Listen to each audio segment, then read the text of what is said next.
Now, it has to be said that not everybody is particularly impressed with Boris Johnson's roadmap to recovery, because many people are saying it's too slow, it's too long-winded, and it needs to get on with it an awful lot quicker. Let's talk now to Andrew Allison, Head of Campaigns of the Freedom Association, because Andrew got in touch with me last night and said he was incandescent about this particular plan. Let's find out why. Andrew, very good morning. Good morning, Mike. Now, I'm actually feeling reasonably positive about this, and you feel free to slap me around and say I've become like some kind of idiotic Stockholm Syndrome infested, crazed person. But, you know, a week ago we didn't have this. A week ago we didn't know anything. Now we at least have some kind of a plan by which to make plans, if you like. At least businesses know, for example, hairdressers know that they can't reopen before the 12th of April. But of course, the government may push this back, which is another big worry of mine. Yeah. But my problem is the government keeps moving the goalposts. We were told that the vaccines were the silver bullet. They were going to get us out of all of this. So over 17.5 million people have now been vaccinated, and that seems to be increasing around about 2.5 million every week. So surely this is good news, but it appears that the light at the end of the tunnel is not as bright as it once was, because the tunnel appears to be getting longer. Yes, no, I mean, I take your point. My view is that, in fact, rather than sort of telescoping them further away, they might bring things a bit closer, because I think it will be very difficult for the government to fight off, one, people's enthusiasm for opening up the economy, two, people's willingness to kind of do more as the weather gets better, because I'm already seeing more and more people out and about than I saw even just 3 or 4 weeks ago. And I think with the falling rates and the increased vaccinations and all of those things, I think it will all, coagulate into the government going, well, maybe in mid-March we could do this, you know? I tend to agree with your last guest, William. I don't think the government's going to bring this forward. The government and the media in general have done a very good job of terrifying people.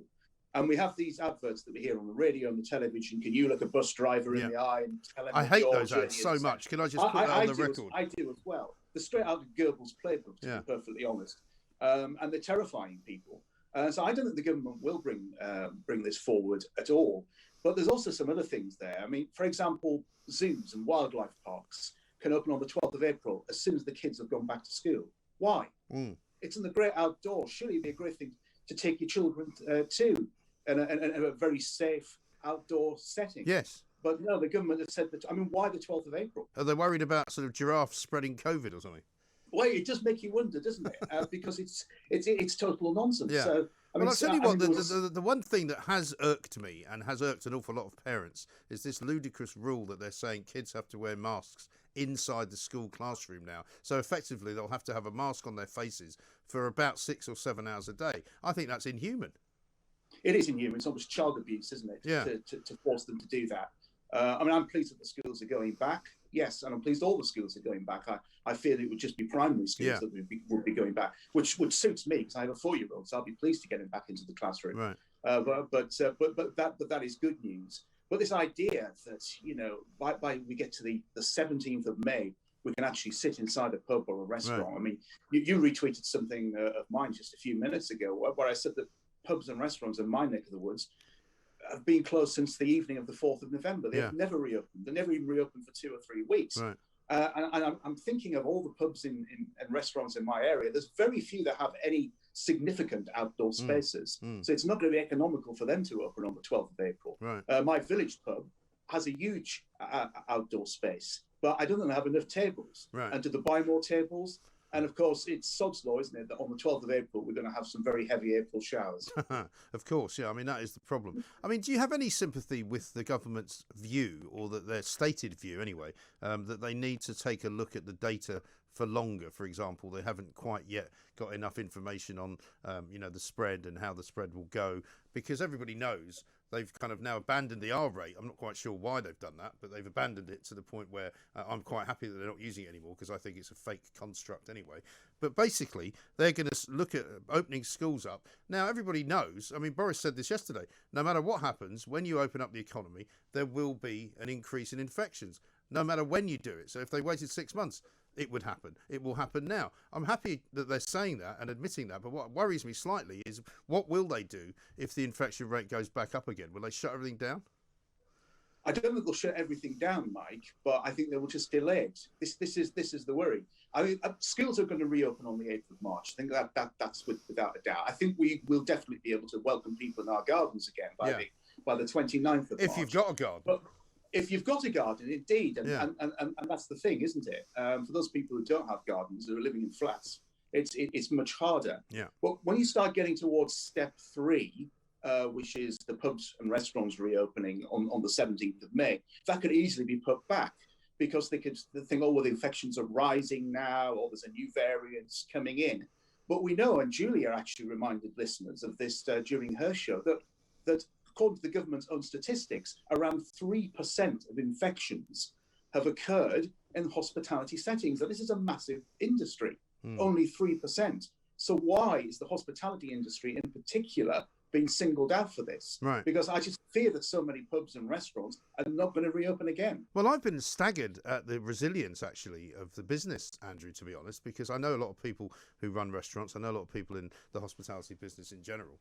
And I've been incredibly impressed with the way that many of them have sort of pivoted around and started doing takeaway food, or they've managed to sort of get their way through putting people on furlough. It's been incredible. And I'm hopeful that because they've now got a date, at least, you know, whereby they can start thinking about getting open again, and with a view to actually opening properly. Because if we are to believe the government in June, we won't have to have this nonsensical social distancing. We'll be able to actually sit next to somebody who's not a metre away. Well, that is the hope. But the government is going to review that, isn't it? That's what the government has said. Yeah. It will be reviewed before they implement the 4th stage of this plan. And they could well think that no, I think we'll still keep the social distancing. So we'll allow pubs and restaurants to open, but you must wear a face mask when you go in. You must have some social distancing. Yeah. And please also remember that the Coronavirus Act is due for renewal at the end of March. Yes. That is going to get renewed. And then it's going to be due for renewal again at the end of September.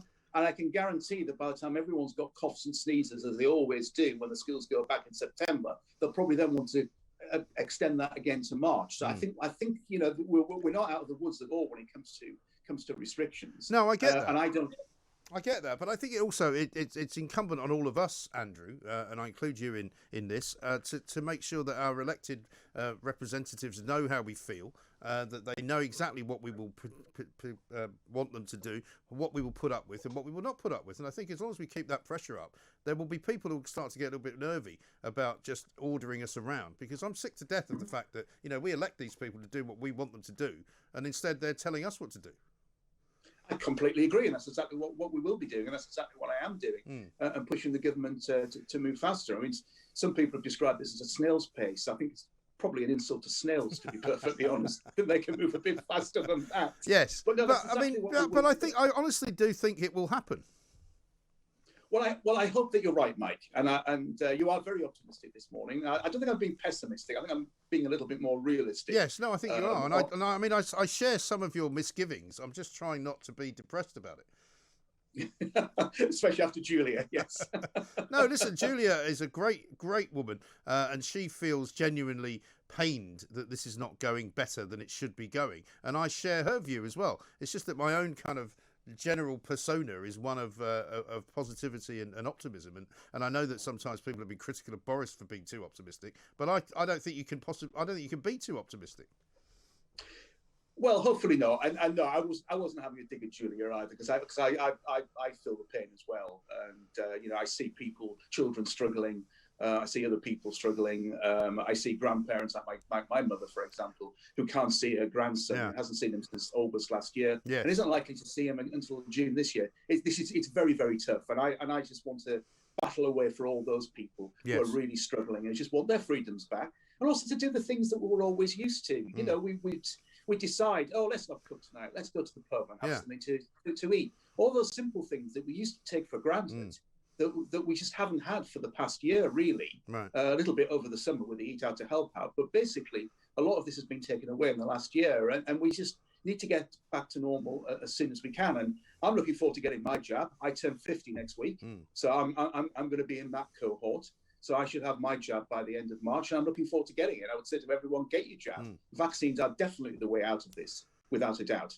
Yes, and people shouldn't be frightened of them. No, I think you're absolutely right. Andrew, great to talk to you. Thank you very much indeed. Andrew Allison, Head of Campaigns at the Freedom Association, not quite as enthused as I am about this whole plan, and I understand why.